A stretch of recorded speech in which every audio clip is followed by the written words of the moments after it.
तो फ्रेंड हम आ गए हैं क्वेश्चन नंबर 2 में क्या है कि हम बताए हैं आपको कि योग तथा गुणनफल पढ़ेंगे। क्वेश्चन नंबर 2 है ये, चैप्टर तो 2 है पे, कहने के क्वेश्चन नंबर भी ये हमारा 2 है। इसको ए दे दीजिए पॉइंट और इसको पॉइंट बी दे दीजिए। ध्यान दीजिए, योग तथा गुणनफल आप सब जानते हैं, इसमें अल्फा और बीटा का काम होता है। किसका काम होता है? अल्फा, बीटा और गामा। क्या होता है? अल्फा, बीटा और गामा होता है। ये 3 चीज होती है। तो तीनों को हम काम करेंगे स्टेप बाय स्टेप। लेकिन उससे पहले कुछ हम आपको एक बात बता दूं कि शून्योंकों का योग आपको जानकारी होगा, बता दीजिए जानकारी है तो माइनस बी बाई ए होता है, आपको जानकारी होगा। शून्योंकों का गुणनफल क्या होता है? सी बाई ए होता है। ठीक, आपको हम ये बताने यहाँ पर नहीं आए हैं, आपको ये बताने नहीं आए यहाँ पर ये बताने आए हैं कि एग्जाम में क्वेश्चन इसके आधार से कैसे पूछेगी। पॉइंट क्या है? इंट्रोडक्शन इसको अंदर हम दे रहे हैं, परिचय इसका दे रहे हैं कि इसके अंदर हम क्या क्या अध्ययन करने वाले हैं। तो सोच रहे क्वेश्चन ब्रेक में देखने हैं और 2 में देखते हैं। 2 में क्या है? माइनस बी बाई ए, तो माइनस बी को क्या कहते हैं? सपोर्ट मान चलिए यहाँ पर हम दीर्घात बहुपद लिख देते हैं, जैसे में a x square plus b x plus c, इतना हो गया। यहां तक दिखाई दे रही होगी, यहां पर तो थोड़ा सा चमक रही है, कोई बात नहीं, यहां पर तो दिखाई देती होगी। यह हमारा दीर्घात बहुपद है, जानकारी हो गया। तो दीर्घात है तो ध्यान दीजिए, इसको हम क्या कहते हैं? फर्स्ट पॉइंट को क्या कहते हैं? इसको चलिए नीचे लिख देते हैं। इसको हम क्या कहते हैं? इसको हम फर्स्ट पॉइंट को हम कहते हैं एक्स स्क्वायर का गुणांक। क्या कहते हैं? एक्स स्क्वायर, चलिए एक्स स्क्वायर का गुणांक दिखाई देता होगा। चलिए कोई बात नहीं, दिखाई देता होगा। इस पोर्शन को क्या कहते हैं? जो बीच में है बी एक्स है, इसको कहते हैं एक्स का गुणांक। क्या कहते हैं? एक्स का गुणांक। यहां से समझ में आता होगा हम क्या दिखाना चाहते हैं? गुणांक। आ रहा समझ में? आगे जब देखिएगा सी को, इसको हम अचर पद कहते हैं। इसको क्या कहते हैं दोस्तों? अचर पद। देखिए अचर पद कहते हैं।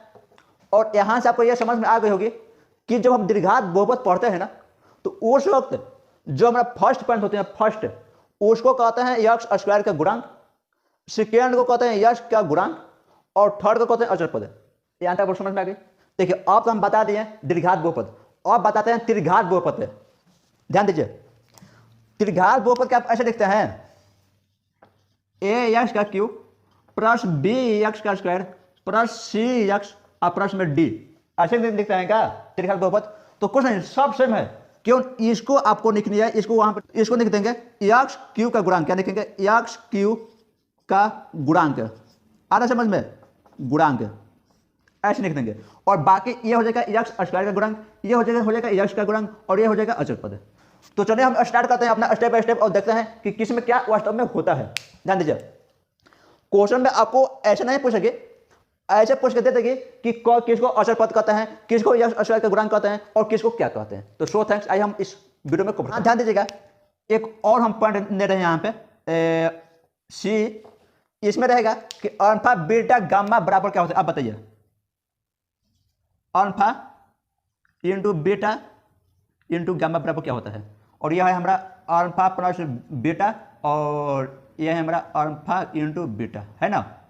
ये ध्यान दीजिएगा, ये हमारा होता है माइनस डी बाई ए। ये क्या होता है? माइनस डी बाई ए के अंदर जानकारी है। चलिए हम इसको स्टेप बाई स्टेप आपको बताते हैं कि किसमें क्या होता है। ध्यान दीजिएगा, यहाँ पे माइनस बी बाई ए क्या है? Minus B by a. तो बी को क्या कहते हैं? ध्यान दीजिए, बी को क्या कहते हैं? एक्स का गुणांक। यहाँ पर हम क्या लिखेंगे? एक्स का गुणांक। बी के स्थान पर क्या लिखेंगे? लिखेगा, हाँ ध्यान दीजिए, जगह नहीं है तो थोड़ा सा मेहनत कर देते हैं इसको। बी के जगह पर लिखेंगे, माइनस तो बाहर है ना, तो माइनस तो बाहर रहेगा ही हमारा, माइनस तो कहीं हटेगा नहीं, तो माइनस यहाँ पर कर देते हैं। और यहाँ पर लिख देंगे एक्स का गुणांक। देखिए थोड़ा सा मेहनत कर दिया है, आपको दिक्कत होता होगा तो थोड़ा सा जूम कर लीजिएगा, वीडियो को जूम करके आप देख लीजिएगा, ठीक ना। तो एक्स का गुणांक जो यहाँ पर लिखना है इतना पोर्शन वही यहाँ पर लिखे हैं, क्योंकि बी है, बी के जगह बी, नीचे ए है, ए यहाँ पे है, ए इसको कहते हैं, यहाँ पे क्या है? एक्स स्क्वायर का गुणांक। तो यहाँ पे क्या लिखेंगे हम? इसके जगह पे एक्स स्क्वायर का गुणांक, गुणांक है ना। चलिए यहां तक लिख दिया। अब आगे ध्यान दीजिएगा, यहां पर सी है, शून्यकों का गुणनफल अल्फा इंटू बीटा होता है, सी बाई ए होता है, जानकारी है। जब आतना होता है, यहां पर ध्यान दीजिए सी है, सी का मान क्या है, अचर पद, तो क्या लिखेंगे, अचर पद बाटा में ए है, ए को क्या कहते हैं, एक्स स्क्वायर का गुणांक, क्या कहते हैं, एक्स स्क्वायर का गुणांक। देखिए ये क्वेश्चन में पूछ सकता है कि माइनस सी बाई ए है, तो सी को क्या कहते हैं और ए को क्या कहते हैं, तो आप वहां पर लिखिएगा कि अचर पद बटा में एक्स स्क्वायर का गुणांक कहते हैं, ठीक है ना। यहाँ पर वहां तक आप वहां पर आप ये लिख दीजिएगा। उसे पता होता है फ्रेंड कि alpha into beta into gamma d by a, तो इसमें तो डी है नहीं है, तो हम इसलिए थोड़ा सा त्रिघात के ऊपर आ गए, कहाँ आ गए हैं, त्रिघात। तो इसमें क्या होता है, कुछ नहीं, जितना यक्स का पावर रहेगा उसी का गुणांक होता है। यहाँ देखिएगा यक्स का पावर 2 है तो यक्स स्क्वायर का गुणांक, यक्स का पावर 1 है तो यक्स का गुणांक, और जहाँ यक्स नहीं है उसको हम अचर पद कहते हैं, दिमाग में रखिएगा ये, जहाँ यक्स नहीं है उसको अचर पद है, और जहाँ यक्स का पावर 3 है उसको कहते हैं यक्स क्यू का गुणांक। इतना तो समझ में गया। तो डी क्या है, डी माइनस में है ना यहाँ पे, तो माइनस तो बाहर है तो माइनस को माइनस कर दीजिए, डी को हम क्या कहेंगे, अचर पद, क्योंकि डी के साथ यक्स नहीं है, और जिनके साथ यक्स नहीं है वो हमारा अचर पद है, क्या है, अचर पद है। तो यहाँ पर लिख देंगे अचर पद, क्यों लिख रहे हैं, जानकारी है ना, क्योंकि डी के साथ यक्स नहीं है, अचर पद बटा में यक्स ए है, तो ए का मान क्या है, यक्स क्यू का गुणांक, यक्स। अब ए का मान यहाँ का मत उठाइएगा, ध्यान दीजिएगा, बहुत से स्टूडेंट क्या मिक्स करता है, तो ए है ना तो ए यहाँ का उठाएगा और लिख देगा कि यक्स स्क्वायर का गुणांक, यहाँ पर यक्स क्यों होगा, क्यों, क्योंकि डी इसके अंदर से उठा रहे हैं ना, तो डी जहां से उठाएगा वहीं से ए का भी मान उठाना है, तो यक्स क्यू का गुणांक। आ रहा है समझ में, चलिए आपको यहाँ तक समझ में आ गया होगा। तो आज के लिए इतना ही, ज़्यादा तो ये वीडियो ज़्यादा बड़ा हो गया, तो चलिए आज के लिए इतना ही। तो आपको ये वीडियो कैसा लगा, आपको कौन से पॉइंट समझ में आया और कौन से पॉइंट आपको समझ में नहीं आया, आप कमेंट बॉक्स के सहारे आप कमेंट कर सकते हैं, या नहीं तो ठीक ना, तो कमेंट कर सकते हैं कि हमें यहाँ समझ में यहाँ नहीं, या चाहे आपको ये आज का पढ़ाई, आज का अध्ययन कैसा लगा, आप लाइक और कमेंट के सहारे आप ये जवाब दे सकते हैं कि आपको आज का पढ़ाई कैसा लगा, पसंद आया या नहीं आया। तो चलिए अब हम मिलेंगे एक और अगले वीडियो में, नेक्स्ट वीडियो में, वो हमारा पार्ट 2 रहेगी, बहुपद ही रहेगी, लेकिन उस वीडियो के अंदर जानते हो हम क्या पढ़ेंगे, उसमें पॉइंट रहेगा एक्सरसाइज 2.1, जो ग्राफ है ना आपका, ग्राफ है जिसमें ऐसे ग्राफ खींचा हुआ है, तो वही हम थोड़ा सा अध्ययन करेंगे कि क्या चीज़ है उस ग्राफ के अंदर, उसी वीडियो में देखेंगे। तो इसमें क्यों आपको नाम बताएं कि उस पॉइंट को हम अध्ययन करेंगे। तो चलिए, आई होप आपको यहाँ तक समझ में आता होगा।